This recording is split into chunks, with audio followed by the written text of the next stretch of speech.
اسرائیلی کابینہ نے غزہ پر مکمل فوجی کنٹرول کے متنازع منصوبے کی منظوری دے دی۔ تل ابیب اسرائیل کی سیاسی و سیکیورٹی کابینہ نے غزہ شہر پر فوجی کنٹرول حاصل کرنے کے منصوبے کی منظوری دے دی ہے، جس کا اعلان وزیر اعظم نتن یاہو کے حالیہ بیان کے چند گھنٹے بعد کیا گیا۔ رائٹرز کے مطابق نتن یاہو نے فاکس نیوز کو دیے گئے انٹرویو میں کہا تھا کہ اسرائیل پورے غزہ پر فوجی کنٹرول چاہتا ہے تاکہ حماس کو ختم کیا جا سکے۔ ان کے دفتر سے جاری بیان میں کہا گیا ہے کہ اسرائیلی فوج غزہ شہر پر کنٹرول حاصل کرنے کی تیاری کرے گی، جبکہ جنگی علاقوں سے باہر موجود شہریوں کو انسانی امداد فراہم کی جائے گی۔ غزہ شہر، جو شمالی پٹی میں واقع ہے، سب سے بڑا اور اہم ترین شہری علاقہ ہے۔ اسرائیلی کابینہ نے واضح کیا ہے کہ موجودہ حالات میں کسی بھی متبادل تجویز سے نہ تو حماس کو شکست دی جا سکتی ہے اور نہ ہی اسرائیلی یرغمالیوں کو واپس لایا جا سکتا ہے۔ سرکاری ذرائع کے مطابق سیکیورٹی کابینہ کی منظور کردہ اس قرارداد کو مکمل کابینہ کی منظوری درکار ہوگی، جو ممکنہ طور پر اتوار تک مل سکتی ہے۔ اس سے قبل فلسطینی مزاحمتی تنظیم حماس نے نتن یاہو کے بیان کی مذمت کرتے ہوئے کہا تھا کہ وہ غزہ میں نسل کشی اور جبری بے دخلی کا منصوبہ بنا رہے ہیں اور اپنے ذاتی مفادات کے لیے اسرائیلی یرغمالیوں کو بھی قربان کرنے کو تیار ہیں۔ حماس کا کہنا ہے کہ اسرائیلی جارحیت کا جواب بھرپور مزاحمت دیا جائے گا۔ 40 مارچ مؤخر حکومت اور MWM میں 7 نکاتی معاہدہ طے پا گیا۔ وفاقی وزیر مملکت برائے داخلہ طلال چودھری، گورنر سندھ، MWM اور MKM کی قیادت نے مشترکہ پریس کانفرنس میں تفصیلات سے آگاہ کیا۔ طلال چودھری، جو خصوصی طور پر وزیر اعظم شہباز شریف کی ہدایت پر کراچی پہنچے، نے کہا کہ زائرین کے پیدل سفر پر پابندی سیکیورٹی خدشات کے باعث عائد کی گئی تھی، جو ایک تکلیف دہ مگر ناگزیر فیصلہ تھا۔ گورنر سندھ نے بتایا کہ انہوں نے رات گئے زائرین سے ملاقات کی اور صورتحال کو وفاقی حکومت کے سامنے رکھا۔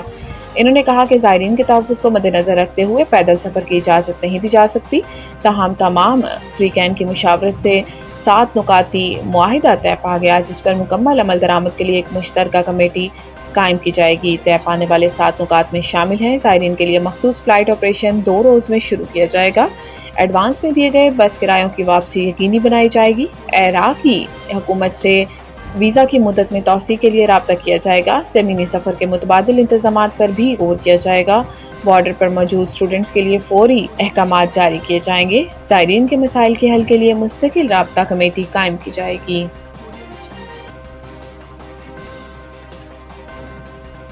قوم کے ہیرو میجر طفیل محمد شہید نشان حیدر کو سلام۔ صدر اور وزیر اعظم کے پیغامات۔ صدر مملکت آصف علی زرداری اور وزیر اعظم محمد شہباز شریف نے پاکستان کے ہیرو میجر طفیل محمد شہید نشان حیدر کو ان کے 67ویں یوم شہادت پر زبردست خراج عقیدت پیش کیا۔ اپنے الگ الگ پیغامات میں دونوں رہنماؤں نے کہا کہ آج سے 67 برس قبل میجر طفیل محمد نے دشمن کے خلاف بہادری سے لڑتے ہوئے مادر وطن پر اپنی جان قربان کی۔ صدر مملکت نے کہا کہ پوری قوم میجر طفیل محمد شہید کی قربانی اور بہادری کو سلام پیش کرتی ہے۔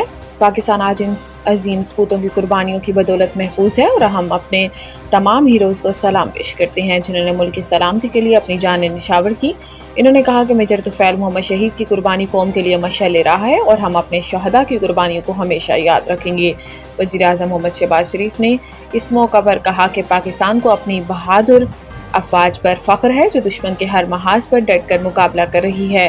انہوں نے اس عزم کا اظہار کیا کہ قوم اپنے شہداء کی قربانی کو کبھی فراموش نہیں کرے گی اور ان کے نقش قدم پر چلتے ہوئے ملک کی حفاظت جاری رکھے گی۔ 200 کی بجائے بجلی کے 300 یونٹس تک پروٹیکٹڈ شرح میں لانے کی تجویز۔ ذرائع وزارت توانائی کے مطابق ارکان اسمبلی نے 201 یونٹس پر 5000 روپے اضافی بل بھجوانے کا معاملہ اٹھا دیا ہے۔ ارکان اسمبلی نے وزیر اعظم شہباز شریف کو صارفین کے ساتھ ہونے والی زیادتی سے آگاہ کیا۔ ذرائع وزارت توانائی کا بتانا ہے کہ 201 کی بجائے 301 یونٹس استعمال کرنے والوں پر اضافی بل بھیجنے کی تجویز سامنے آئی ہے۔ ذرائع وزارت توانائی کے مطابق بجلی کے 301 یونٹس کو نان پروٹیکٹڈ شرح ڈکلیئر کرنے کی تجویز ہے۔ ذرائع کا بتانا ہے کہ پروٹیکٹڈ اور نان پروٹیکٹڈ بجلی صارفین کے معاملے پر اعلیٰ سطح کی کمیٹی تشکیل دیے جانے کا امکان ہے۔ کمیٹی 201 کی بجائے بجلی کے 300 یونٹس کو نان پروٹیکٹڈ شرح میں لانے کی سفارش کر سکتی ہے۔ اسلام آباد سمیت ملک کے مختلف حصوں میں آج تیز بارش متوقع۔ کراچی ملک کے مختلف حصوں میں آج بارش کا امکان ہے۔ محکمہ موسمیات کے مطابق آج اسلام آباد، بالائی پنجاب، خیبر پختونخوا اور کشمیر میں بھی کہیں کہیں تیز بارش کا امکان ہے۔ محکمہ موسمیات کا کہنا ہے کہ کراچی سمیت سندھ کے ساحلی علاقوں میں مطلع جزوی ابر آلود رہنے کے امکانات بھی ہیں اور چند مقامات پر ہلکی ہلکی بارش یا بوندہ کا امکان ہے۔ ترجمان پنجاب پی ڈی ایم میں پنجاب نے کہا ہے کہ آئندہ 24 گھنٹوں میں پنجاب کے بیشتر اضلاع میں بارش متوقع ہے۔ ترجمان پی ڈی ایم کے مطابق تربیلا، کالا باغ، چشمہ اور تونسا کے مقام پر پانی کا بہاؤ نارمل ہے۔ تربیلا ڈیم 96% اور منگلا ڈیم 62% تک بھر چکا ہے۔ خاتون سے مبینہ زیادتی کا الزام، پاکستانی کرکٹر حیدر علی مانچسٹر میں گرفتاری کے بعد ضمانت پر رہا۔ انگلینڈ کی پولیس نے قومی کرکٹر حیدر علی کو مبینہ زیادتی کے الزام میں ضمانت پر رہائی کے بعد 2 ہفتے بعد دوبارہ طلب کر لیا۔ اس دوران ان پر برطانیہ چھوڑنے پر پابندی ہے۔ یہ واقعہ پاکستان شاہینز کرکٹ ٹیم کے حالیہ دورہ انگلینڈ کے دوران پیش آیا۔ دوسری جانب پاکستان کرکٹ بورڈ نے کرکٹر حیدر علی کو معطل کر دیا ہے۔ پی سی بی کے مطابق قومی ٹیم کے بلے باز حیدر علی مانچسٹر پولیس کے ایک کرمنل کیس میں شامل تفتیش ہے، جس کے باعث انہیں معطل کیا گیا۔ پی سی بی کا کہنا ہے کہ حیدر علی کو قانونی معاونت فراہم کی جائے گی تاکہ ان کے حقوق کا تحفظ یقینی بنایا جا سکے۔